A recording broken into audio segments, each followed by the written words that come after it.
Today is going to feel very geometry-like. We're getting formulas, but we have to do a little drawing in order to make sense of them, and that's what takes you back to the geometry. So our law of sines, I will be able to, first of all, we have to know when we can use it and when we can't. You can't use the law of sines all the time. You can use the law of sines when you see that the given information for you is angle, angle, side, or angle, side, angle. Wow. Bet you that brings memories back. Those were congruence theorems that you had back when you were in geometry. But now what we're saying is, if they give me this information, there's only one triangle that can be drawn. So I'm going to draw the same triangle as all of you, because only one triangle will be able to do that because of the congruence there. Angle, side, angle, well, the difference between these two is, given angle, angle, side, we have an angle, and then the side is not the one that's right here. So that's one of those. And then the other one, this side does need to be included. So you have your two angles, and it needs to be the side that's right between them. Then we're guaranteed there's only one triangle that can be drawn, and all of us will be working on the exact same triangle. This other one, this is the one you should be looking at and saying, I don't remember a side-side angle in geometry. You know, 2 generations of textbooks ago, they started taking that out. For hundreds of years, we had a side-side angle congruence theorem. Now, the reason it's written this way with capital letters for the S and the A is because you had to have the longest side and the biggest angle, the one that's opposite that longest side. The other side could be either of the two, but that would give you congruent triangles. And at some point, they decided, you know what, it doesn't always work, so why are we putting it in there? You know, why mess with geometry students' heads if it doesn't always work? You know, because it has to be very specific. This biggest side must be opposite the biggest angle in order for this situation to work. So they took it out. And what it means is, sometimes they're going to give us information for side-side angle, but we're going to recognize, hey, I'm not going to be able to draw a triangle with this. There's no way to get a triangle with this information. Sometimes we'll say, oh, look, I can get one triangle. That's the only way this can be drawn, and we'll get it. Sometimes it would create 2 triangles. So that's going to be a special situation. And like it says, it's ambiguous because we don't know that we're just going to get 1 when we start. We might get 0, we might get 1, and we might get 2. And then we're going to apply the law of sines to real-world applications, but not today. That'll be after the break where we can come back to those. So the law of sines says, and I don't like that this is not next to it, because this is really, really important. We can't use it for every single triangle that we ever get. You know, they're going to give us lots of information about triangles. The law of sines works when you realize, oh, I have 2 angles and a side, whether or not it's the included side or not. And it works in that side-side angle situation where the biggest side is opposite the biggest angle. In any triangle ABC with angles A, B, and C as opposite sides, A, B, and C respectively, we get the following equation that is true. And it's sine of A over A equals sine of B over B equals sine of C over C. I'm not going to change that to find sides. Right? I just think it's silly. So how do we solve this? We put in the stuff that we have, and we're going to solve a proportion. Because we're going to go after 2 of these at any given time. And you solve proportions by cross-multiplying. So we're going to solve proportions. I'm not going to memorize the reciprocal of that. If I have to memorize something, I'd like to use sine of A over little a equals sine of B over little b equals sine of C over little c. Which, by the way, we do not get a choice about where those go. Way back in geometry, you learned that whatever angle you have with a capital letter, the side opposite that should have a lowercase letter. So if this is big A, that's got to be little a. It has to be. And if this is big C, this is little c, big B, little b. That's the way we set them up. So we do have some idea of where things go in our triangles. So now, down here, there's a big star that says angle, angle, side. Well, you're not going to have big stars with angle, angle, side written next to your homework. So you want to take a look and realize, okay, I have an angle, I have another angle, and I have a non-included side. Angle, angle, side. Yep, a lot of signs. I can use it for this one. So what they want us to do is solve this triangle. Solving means find all the angles, find all the side lengths. So that's what triangles have. The angles and the three sides. That's it. So solve triangle ABC given that angle A is 36 degrees, angle B is 48 degrees, and little a, which we notice is opposite big A there, is an 8. Okay, we can do that. Actually, without any new formulas, we could have found the third angle right away. What do you know about the angles in a triangle? Yeah, add up to 180. So we just grab our calculator, or maybe we'll do it in our noggin. Maybe we look at that and say, hey, that's 74, and go from there, but we've got to subtract our 36 and our 48, and we get 96. Well, that wasn't very hard, and we didn't need any fancy math for that. So you measure your angle C is 96 degrees. I need some sides. So if I'm going to get side lengths, what I want to do is find a pair, capital letter and lowercase letter, that they gave me, because that'll get me started.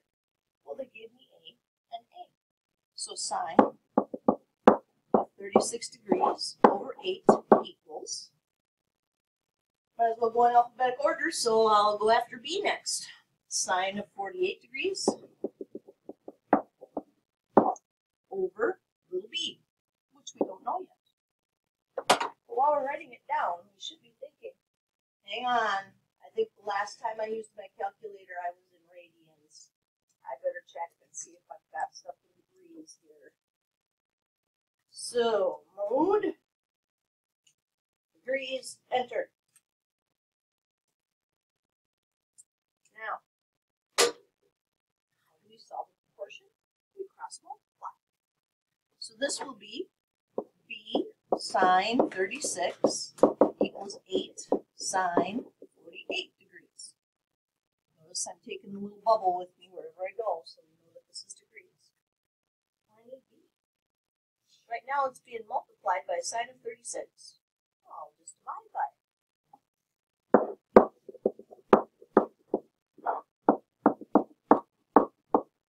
So B will equal 8 times the sine of 48 degrees over the sine of 36 degrees. Now, normally, when we do a fraction, we want to use parentheses around everything on the top and parentheses around everything on the bottom. So let's just say we followed that rule and said parentheses 8 sine 48 and double parentheses, so we know we'll get that 48 in there for us. Divided by parentheses sine of 36 degrees, enter parentheses, parentheses. But since there's no addition or subtraction in this one, the calculator will also do it without the parentheses because it's going to do multiplication and division on the top. So 8 sine 48 divided by sine of 36. So it's just working left to right. We'll get the same answer. So as long as there's no addition or subtraction, you maybe don't want to do all that extra punching in the parentheses. So 10.115 for little b.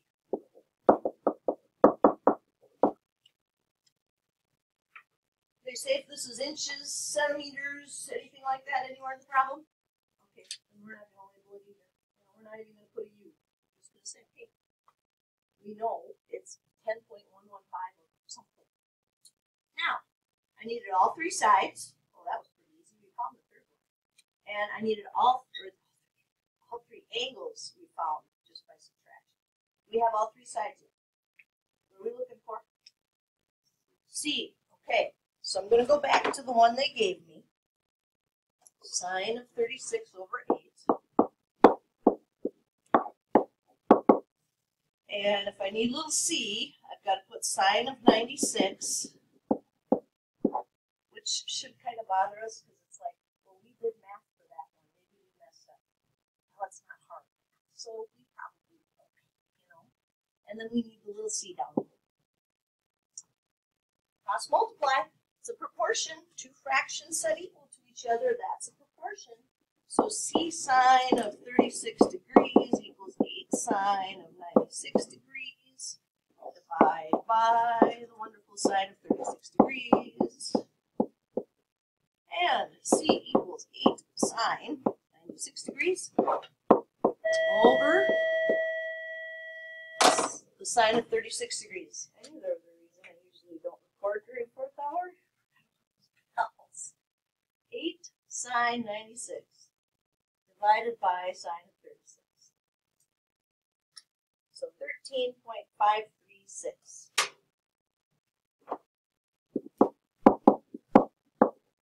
For C. Now, that's a lot of work. Not granted hard work, but it's a lot of work. So I would want to make sure that I've got everything so I can get all the points. So one of the things I recommend is at the end, you do an inventory. You stop and say, all right, I need to find all three of those angles, and I needed to know all three of the side lengths. And make sure you have everything. So the measure of angle A was given to us, that was 36. B was given to us, the measure of angle B, that was 48. We did a teeny little bit of subtraction to get the 96 degrees for C. A, the side length was 8. And we did some trig using the law of sines to get B. And C.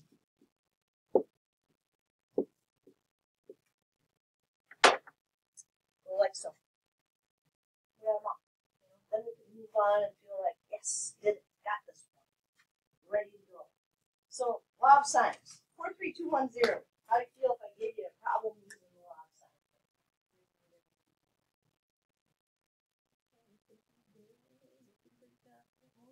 Oh, all right. Good, good, good. So now, let's go to the, we're not sure whether or not we're going to get a triangle situation. And that's the side-side angle. So it's called, like I said, the ambiguous case. We're not sure we're going to get a triangle. Can we get one so everybody's is exactly the same? Or are there two triangles that are formed that we have to do math for? So in the side-side angle case, which is two sides and a non-included angle, the ambiguous case does exist. This information does not necessarily make one unique triangle. That's what they mean by unique. One triangle, everybody would have the exact same triangle. Possibly not even a triangle at all. In fact, depending on the proportion of the side lengths to the angle, it could form 0, 1, or 2 triangles. And we need to see this video. What I don't want is people memorizing all kinds of charts and things. I want you to see how this works so that it'll make sense to you when you're going through the math. So this says, let's say we're given capital A, angle A, little b, and little a. Well, I know that if this is big A for this angle, then this has to be a little a right there. That's really important for what we're going to do. And you'll notice that every single one of these is set up the same. That's a strategy we want to use. We want to set these up the same way every time. We want to put our angle here, the side opposite over here, and then whatever other side they give us is going to go right there. And if we do that every time, then as I go through this, that's your strategy to figure out whether or not you have 0, 1, or 2 triangles. So with this one, it starts with a short side A. And we look at that and we realize there's no way that that little a is going to meet this base. Because here's the deal with this base. This angle is given to us. We can't change that. They're going to say angle A does this. But they didn't tell us how long this side has to be. So we could increase that side off to the right as far as we need to try to get this side to come down. But we can't change this angle. There's no way that side is going to be long enough to reach my green base. I could swing it in the air, but it's just swinging in the air. It's not going to make it down there. So there's no triangles here. They can't be formed. A is not long enough. Well, how are we going to know? Well, first of all, we're going to make a sketch, but it's still a sketch, so we're going to need to know the math of why this doesn't work. What we're going to do is we're going to compare that A value to the actual height of this triangle. In order for it to meet, it has to be at least that long. Because a straight line between those 2 points is going to be the smallest amount we could possibly have to make those meet. Now to do that, we're going to use some really basic trig. We're going to say, this is my height, this is opposite, and this is hypotenuse. So the sine of angle A is going to equal h over b. And then we'll just solve for h. So we'll multiply both sides by b and get b sine A equals h. I don't want you memorizing that formula. We'll be able to set these up really easily as sine is opposite over hypotenuse if we set them up the same way every time. So now what we would check is A bigger than h? If it is, we can get at least one triangle. But in this case, definitely not. A is not bigger than h. We are not going to get a triangle. Over here, they've increased the side of A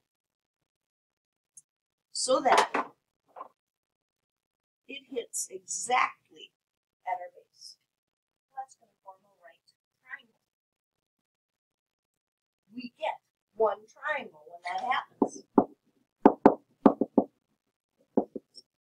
That's not going to happen for us a whole lot, because then we could just use right triangle trig to do the stuff we need to do, and we wouldn't need the law of sines. We could use it, but we wouldn't necessarily need it.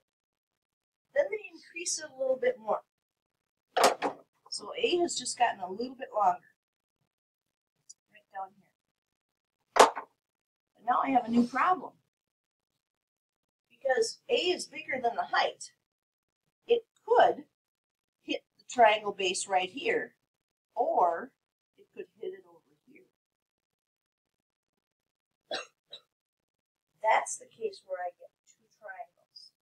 So I've got this big triangle on the outside, and then I have this little sliver triangle thing over here.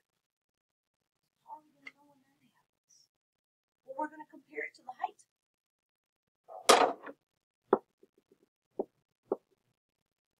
So it has to be longer than the height in order to form a triangle. So our A value is going to have to be greater than h. But when it swings over, it has to touch the base again before it gets to B. So it has to be less than B. So our side length on the opposite side to our angle has to be bigger than the height, but less than the side that's right next to our angle in order for us to get two triangles. The only way that's going to happen, because if we keep increasing the length, now it's even longer. We swing it over here. Well, now it's past angle A.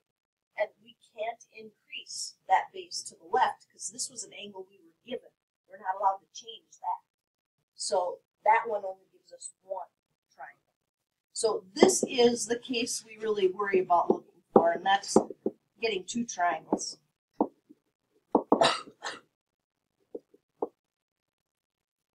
So we want to watch out for, okay, our A side is bigger than the height. It's going to give me a triangle, but it's less than the side that's right next to my angle. And that means it's going to be short enough to hit twice on my base.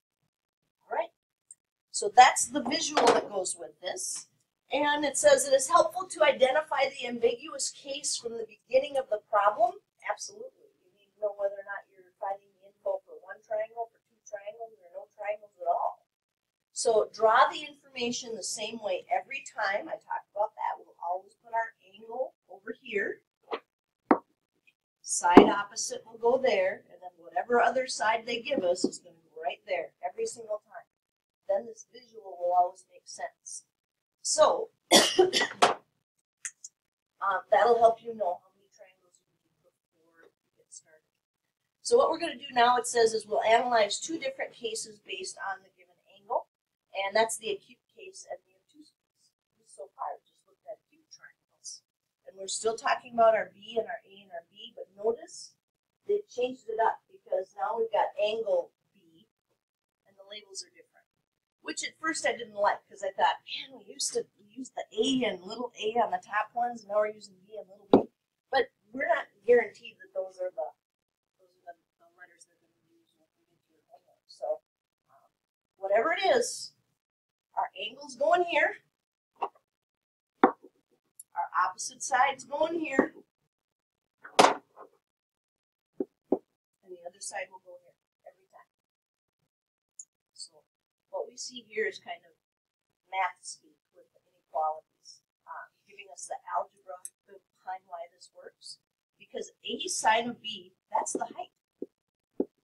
So we're saying if B is less than the height, so that opposite side is less than the height, you're not going to get a triangle. Yeah, that makes sense. You can't even meet the base, so it's not going to happen. If your height equals B, you've got yourself a right triangle. Again, we won't see that a lot. If your side B is greater than the height, but less than the opposite side over there, which is the A, well, I should say opposite side to this one. So if it's between, then you have two triangles. If B equals A, this doesn't happen too much either because it's a special triangle. It's one isosceles triangle. And then when this side is bigger than this side, we definitely just get one solution. So those are all the possibilities that can happen with acute angles in our triangle. Obtuse, not quite as messy. If you have an obtuse angle and B is less than A, you're not getting a triangle. That's not going to happen. There's no way for the poor little thing to meet the base down there. It's just not going to make it. In fact, if they're equal to each other, if this is B and A, you can't form a triangle. You have to have that opposite side bigger than the side that's right by, and I'm going to use the word adjacent. It is adjacent to your angle B. Adjacent is one of those things people learn really well in geometry and they totally forget about it. So right next to means adjacent. And then they have this lovely chart. This chart I never look at again as we go through all of the rest of this material. And that's because the visual is what helps you know how to do this. We're not going to give you a chart when you take the test.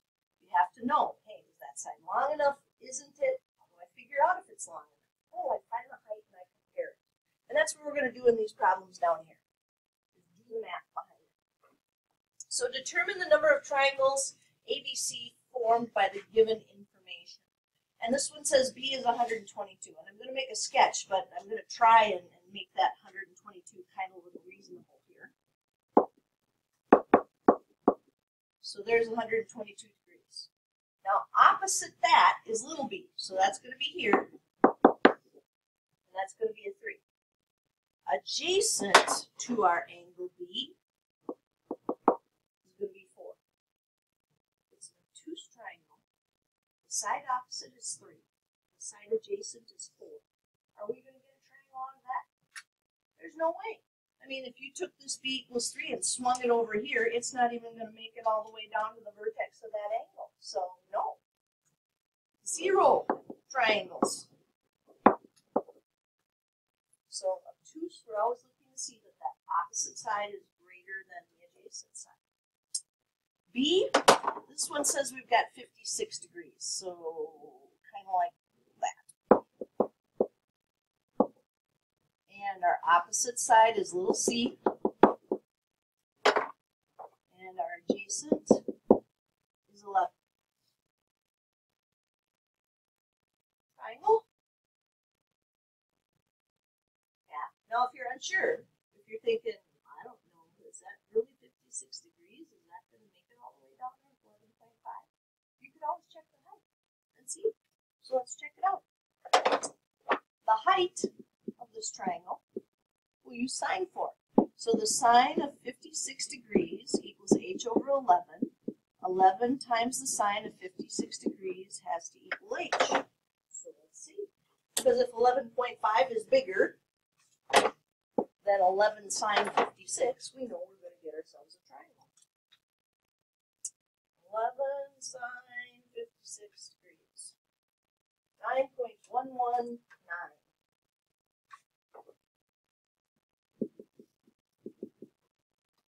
Are we getting a triangle? Yeah, we're getting a triangle. Possibility we might get 2. So we better check that out. Is 11.5 less than 11? We don't get 2. We get 1. Remember, it has to be bigger than the height, but less than the opposite side. 36 degrees. Right. That maybe. Little a is 7. Oops. Equals on there. And adjacent is 12. I don't know. That one I definitely have to see the math and see what the height is and figure it out. Is it going to make it or isn't it? So drop it down and opposite over hypotenuse, sine of 36 degrees equals h over 12. 12 sine of 36 degrees equals h. Let's see. 12 sine 36 degrees, 7.053 equals h. Going to form a triangle? 7 can't reach it. Ah, God, it's that close, but it can't reach it. No triangles.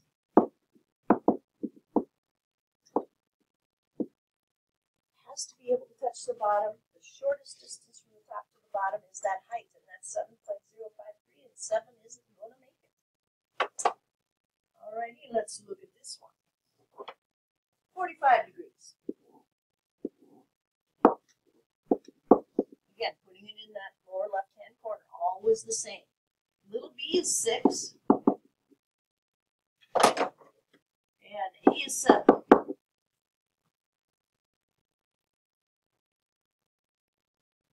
Can you just know looking at it? So what should you do? Yeah, find height. Find height. Sine of 45 degrees equals height over 7. 7 sine of 45 degrees equals b or h. And hopefully you're thinking to yourself, well, I know what the sine of 45 is. It's the square root of 2 over 2. It actually takes longer to punch it in as 7 square roots of 2 over 2 than it does to just punch in 7 sine 45 degrees. So 7 sine 45 degrees. 4.950.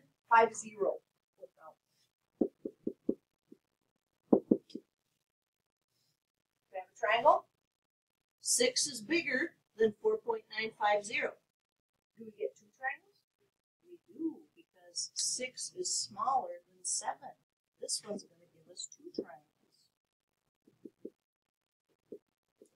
So we have to make sure we do the math, both of them. This one has 170. Oh my goodness, that's almost a straight line. Something like that, I guess. It's not going to be perfect. There's a little C.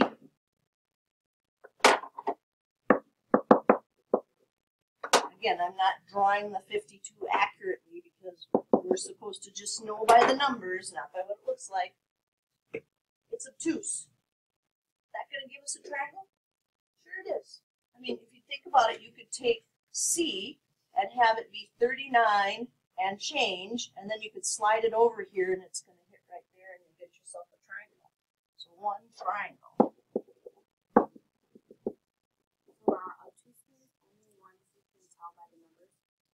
Yeah. We really should figure out what the height is, especially since our sketches are just not accurate. You know, they're not going to be. This one has an A of 55 degrees, maybe like so. A. And here's C. We're talking a maybe where we should investigate. Okay, so let's find the height. Sine of 55 degrees equals h over 4.6. 4.6 sine of 55 degrees equals h. Let's see. 4.6 sine 55 degrees. Oh, 3.768.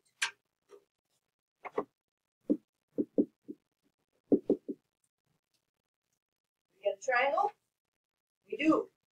Do we get 2? We do. It's just a little bit longer than the height, so it's going to hit in 2 spots here. So this is 2 triangles. Our A side of 3.8 is greater than the height, but less than that adjacent side of 4.6. So we've got that.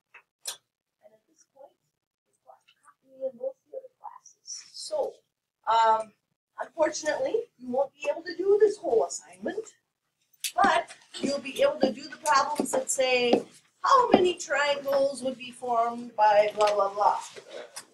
And, oh, this is probably the reason that it didn't pitch me this time with the bell. I remember after the other classes, I talked about this right after the test because some people are worried about the test scores. So, here's the deal. Seniors, we still have 300 test points coming in this class, right? So seniors, we've got a half test on 5-6. We have a full 100-point test on Chapter 7. Half test on 8-3, and a final exam that's worth 100 points. So seniors, still 300 test points. Don't worry about this last test. This will all help.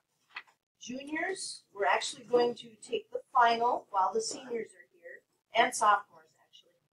And then we're going to cover section 6.1 and 6.2 after they're gone, and you will have a little 20-point test to end up the year. So juniors and sophomores are going to get 20 more points available to you than the seniors at 300 test points. But lots and lots of test points, folks. I know some of you were concerned with your grade on the last test, but lots of ways to get that back up